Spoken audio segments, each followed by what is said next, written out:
Hi, how are you all today? It's a beautiful day and I have a very exciting video for you all, but first, a word from today's sponsor, Book of the Month.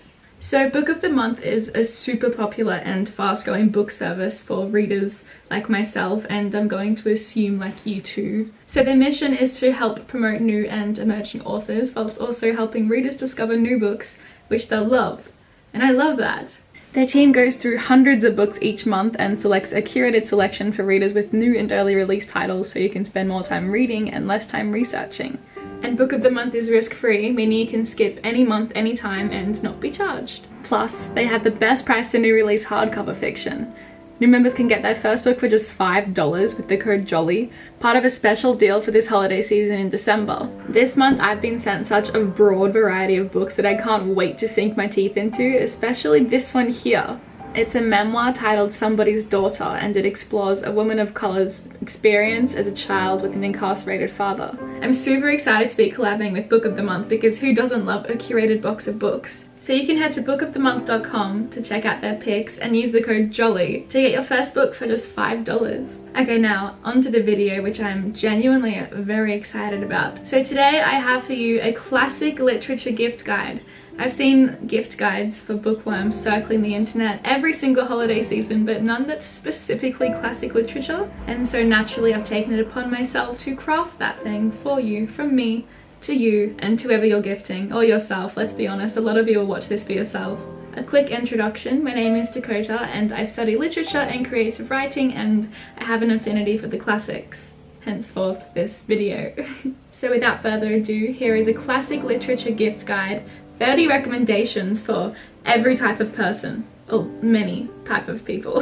The first archetype of human that we have is the one who doesn't read. The one that you haven't seen reading, the one that only reads when they have to, the one that just isn't generally interested in books. And for that I have selected Lewis Carroll's Alice in Wonderland. So we all know what this is about, which makes it perfect for the non-reader, as the plot will be inherently familiar and the pre-existing imagery from the films and art will be there. Everyone I've convinced to read this book has been genuinely surprised at how captivating and fast-paced it is, and I promise you it's more aimed towards adults than you'd think. The next category is for those with a short attention span. So naturally, for short attention span, we have a collection of short stories, Bestiary by Julio Cortázar. I've probably said that wrong. This collection, which I've not quite finished but can already vouch for, is a collection of short stories surrounding themes like home invasions, love triangles, nightmares. I've already gushed about my love for Latin American literature and how unique and captivating it is, similar to Indonesian literature. So if you like Latin American literature, I recommend Indonesian literature. But this is a prime example of that. I find it to be brutal and shocking, and it does not hold back, and that is entirely what makes it so endearing. The next category is the hopeless romantic. There's always one amongst us, and for that I have selected Love Letters, an anthology chosen by Antonia Fraser. This is a collection of love letters from some of the most famed writers and figures in history. It has entries like Mozart confessing his love to his beloved friend. There's a lot of Kafka, which I'm a fan of. King Henry VIII to Anne Boleyn, his mistress and friend. And what hopeless romantic doesn't want? A curated selection of love letters and confessions. The next recommendation is for the film fanatics, so the people that will take a film over a book any day. And my solution for them, whilst perhaps a little obvious, is of course F. Scott Fitzgerald's The Great Gatsby. Every film fanatic should be at least somewhat inclined to pick up The Great Gatsby. It's appealing because it's a short and very fast-paced text. Most are familiar with the glamorous scandals that unfold in the Jazz Age, and reading them before they're translated from text to film is such an imperative experience, and this is the perfect book for it. The next category, highly requested, is for the artsy and queer. And so for that category, I had the poetry of Sappho, by, of course, Sappho. Sappho, the original artsy queer. She lived and died before, I believe, 570 BC in ancient Greece on the island of, it's either Lesbos or Lesbos. It's one of them. And herself and her work was so famed that she was dubbed as the 10th muse and the poetess, just as Homer was dubbed as the poet. And she was also a raging lesbian.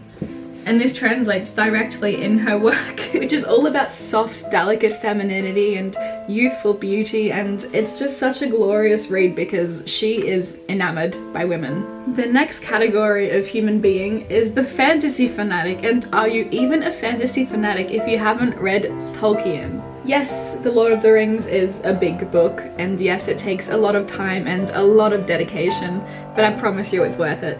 Tolkien's world building is genuinely insane, and the level of detail is unmatched. He created multiple languages from scratch for his work, and it's genius, to say the least, to risk doing it dirty by condensing it to such a large amount. This ring was formed in the Dark Ages by the Dark Lord to rule over all, but alas the ring was taken from him and eventually fell into the hands of a hobbit named Bilbo Baggins. The next category is one all too familiar for me, as many of my circles of friends are also literature fanatics, so this category is for the one who's read everything. I propose to you more letters of Oscar Wilde.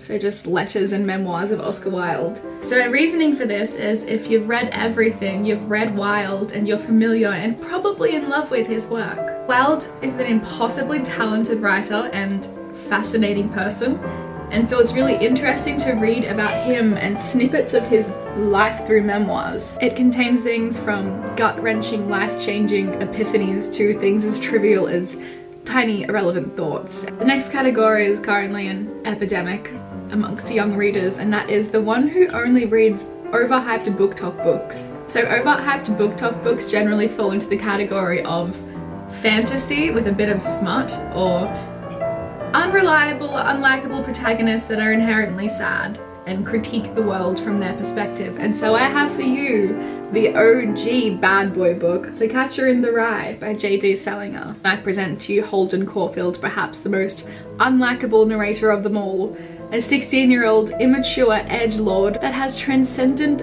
commentary on the society that he is a part of. I despise him, truly. I really despise him, and henceforth despise this book. But upon expressing my opinion, I realize that I am the minority. It's more often that you fall in love with the brutal honesty and upfront unlikability of the character. The next category is the literature student who has a very refined taste, and so for that I present to you Virginia Woolf, The Death of the Moth and Other Essays. It can be any collection of her essays, really. So speaking from experience, a literature student has already read their fair share of classic literature, both out of interest and mandatory set text.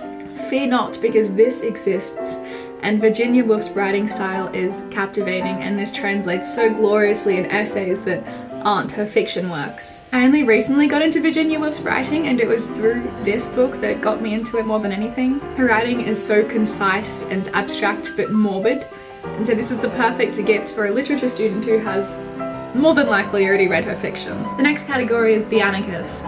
If your anarchist friend hasn't already read this book, they will treat it like a Bible, and that is Notes from Underground by Dostoevsky, and I've mentioned this a fair few times on my channel now. So alienated from society, our protagonist decides to rise above being a cog in the system. It's a critique on society, as per usual. It explores how pathetic classism is, and capitalism, really. The next category, perhaps the most common also, is the acquaintance.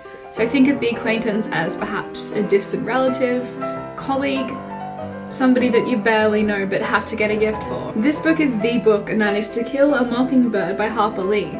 It is one of the most accessible texts that is imperative to be exposed to, as it grapples a very important topic. It dissects racism in America, slavery, prejudice, and the implications of heavy lies.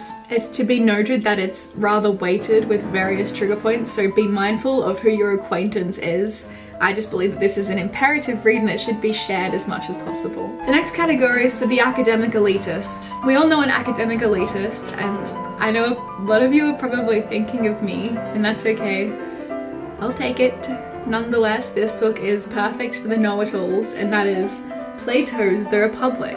It will first and foremost give your academic elitist know-it-all friend a huge ego boost if you even deem them as capable of comprehending Plato's The Republic, despite the fact that it will more than likely sit on their bedside table for a few months before they consider themselves able to start to digest the philosophy in this book. So this text dissects the notion of a perfect community and the perfect individual that makes up the perfect community. Plato's perfect world is harmonious and governed by philosophy kings, and it's really interesting to read with a grain of salt. The next category is for the chaotic, and you should have at least one person come to mind with this because we all know somebody chaotic. And so for that category I have The Master and Margarita by Mikhail Bulgakov. This book is an absolute must read, and when I set it for the text for my book club, everybody raved about how endearing the chaos was. So the book follows the devil arriving in Moscow with his naked, beautiful witch friend and a talking black cat with an affinity for chess and vodka. Very Russian, ready to wreak havoc on an atheist town. What follows is an energetic novel full of humour and philosophy, and it's essential. It's absolutely essential to read. The next category is for the Twilight lover. Will I ever shut up about this book? Probably not. Regardless, vampiric love stories have been hot not just since Twilight, but since the 1800s, when Sheridan Le Fanu wrote Carmilla. Not only is it an elusive vampiric story with a cryptic and queer love interest, it's short and incredibly fast-paced. You can read it cover to cover, and it's an excellent book to get through. The next category is for the filthy hedonist, and as a filthy hedonist myself, Oscar Wilde's The Picture of Dorian Gray truly spoke to me, but also alerted me of my self-indulgent ways and the threats that they may pose. The protagonist, obviously Dorian Gray, obsesses over preserving his youth and good looks so he can relish in it forever. Literally forever, at any cost. And your filthy hedonist friend will love this book if they haven't already crafted their entire persona based upon it. The next category is for the artsy intellectual, perhaps one of my favourite archetypes of humans. And so for my favourite archetype of humans, I have Dostoevsky's Crime and Punishment. Your artsy intellectual friend should have already been exposed to Dostoevsky, and if they haven't, I urge you to. So this follows a morally questionable protagonist who decides to murder somebody and not feel any remorse or guilt. A glorious tale unfolds from this, and your artsy intellectual friend is bound to love it. The next category is for the poet. There are so many incredible classic poets I could have integrated into this slot, but alas, she has of course chosen Shakespeare's sonnets. There's so many incredible collections of these, like illustrated collections and just chunks of incredible sonnets, and as somebody who studies words and obsesses over words as any poet should, reading Shakespeare's ideas of how to craft words together to create something magical is an imperative experience. Let your poet friend get lost in Shakespeare's sonnets and bonus points if they read some to you, or vice versa. The next category is for the love interest, for you lovebirds out there. And it truly wouldn't be a recommendations video by me if I didn't squeeze in Frankenstein somewhere. If you're trying to impress or even seduce somebody, gift them Frankenstein. It's an absolute must read, and it challenges so many notions like modern science and the goodness of man and moral corruption. It's the book that made me fall in love with literature, and I think that that's a gift that needs to be shared amongst lovers. It provides a lot of talking points for late night discussions about who the monster really was. And I think the fact that it's so ironically unromantic is perfect. The next category is for the try-hard philosopher. And I say try hard because there is that very specific archetype of human that crafts their persona around philosophy a little too much. And for that I present to you Thus Spoke Zarathustra. Am I saying that right? Do I say anything right? Nietzsche is one of my favourite philosophers, and it took me a hot minute to get through this book. I'm still not convinced that I comprehended it in the way that he intended for his readers to comprehend it, but that perhaps is the appeal. It's an exploration of existentialism, but not just any existentialism, it's Nietzsche's existentialism. The next category I have here is the artist. I chose this option because of the imagery that it inspires, and that is Dante's Inferno. So much of my favourite art is inspired by this text. Just look some up and you will be enamored. Dante's Inferno is an Italian classic that follows hell and sin and exploration of the above in the most unique and intimate way. It's a complex read, but so worth it, and it inspires the most intense and unique imagery. It's bound to inspire an artist. So much of my own work has been dedicated to the imagery that this book inspires. The next is for those with an individuality complex. I have a collection of The Essential Kafka. Kafka is renowned for his mentality and writing style of woe is me, nobody has ever felt this way, nobody's ever felt so alone in this world, I'm the only person who's ever felt like this. And that's why we love him. His works are the most glorious exploration of existential surrealism. I recommend getting a collection of his work because his short stories are exactly that, short, and once you start, you're not going to want to stop. Following on from that, we have the non-fiction reader, the exclusively non-fiction reader, and for that I have Kafka's biography by Max Brod. So this biography includes memoirs, journal extracts, letter extracts, and an exterior perspective of Kafka's life, which was very ordinary and mundane. He also had major daddy issues. It's one of the most interesting biographies I've ever read, and so I think this would be perfect for a non-fiction reader. The next category is for the disturbing literature lover, and being a disturbing literature lover myself, I must recommend John Fowles' The Collector. It follows a man's obsession with collecting butterflies because they're beautiful, and then he decides to collect a woman because he finds her beautiful too. The plot really speaks for itself. It's one of the books that will get under your skin in the most beautiful way. The next category is for the constantly brooding. If you know the type of person that is constantly brooding, always pondering the meaning of existence, introduce them to this book, and what a surprise, she's babbling about Camus again. The Stranger by Camus. This follows a man alienated from society due to his lack of emotional response to his mother's death. This will make the existential brooder implode, and I promise you Camus' works will be like a bible for them. And yes, I will mention Camus any chance I can get. The next category, perhaps a little specific, but it exists nonetheless, is for the slightly mad party animal. The slightly mad party animal will be captivated by William Burroughs' Junkie. It follows a gay drug addict in the American post-war underground scene. I find it to be an essential read. It really explores the momentary appeals of this lifestyle and then the consequences that it naturally will have. It's perfectly candid, and if you like literature that explores the connection between drug usage and madness, like De Quincey, Crowley, then this is your starting point. The next category is for the dystopian lovers, and if somebody is a true self-proclaimed dystopian lover, they would have already read this book unless they prefer films or contemporary literature. So I have for you George Orwell's 1984. No surprises, I know. It follows a futuristic dystopian world in which everyone is monitored and governed, and it's eerily similar to today's society, which is the appeal. The scariest part about it is the relevance, and if you give this to your dystopian loving friend, they won't look at anything the same ever again. The next category, specific but also very broad, is for the pre-Raphaelite art lover. You know exactly who I'm talking about. The beautiful, soft, sweet art lovers who drape their room in tapestries of Venus emerging from her clamshell and share beautiful paintings of Ophelia drowning in the lake. Well, let's give them a backstory to their beloved works and gift them Shakespeare's Hamlet. The play is a tale of desire, obsession, and corruption, following Hamlet's revenge against his uncle who murdered his father so he could steal the throne with his mother. It's confusing, I know. It contains the most angsty monologues, a little homoerotic subtext, and the scene from which Ophelia drowns herself, which is the point of so much incredible art.